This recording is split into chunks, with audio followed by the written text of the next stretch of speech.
बिस्मिल्लाहिर्रहमानिर्रहीम अस्सलाम वालेकुम नाज़रीन, मैं हकीम मोहम्मद शहबाज हूँ। आप यूट्यूब चैनल देख रहे हैं। इस वीडियो में हम बयान करेंगे जिन लोगों के चेहरे के मसाइल आ रहे हैं, चेहरे पे कील हैं, छाइयाँ हैं, दाने हैं, दाग हैं, धब्बे हैं।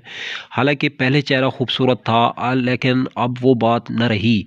तो जिस्म अगर जल गया है तो दिल भी जल गया होगा। ऐसी कैफियत अगर आ रही है तो नाज़रीन, आप लोगों ने जो है गुड़ मार जड़ी बूटी ले लेनी है। गुड़ मार जड़ी बूटी जो है, आपने इसको जो है पाउडर कर लेना है, ग्राइंड कर लेना है। इसके तकरीबन जो है 500 mg के कैप्सूल भर लेने हैं।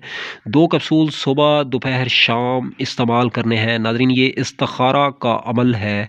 तो नाज़रीन, इंशाअल्लाह अल्लाह के फ़ज़ल और करम से आप होंगे और आपका चेहरा होगा इंशाअल्लाह जिस तरह आईना होता है, शीशा होता है, इसकी तरह जो है आपका चेहरा हो जाएगा।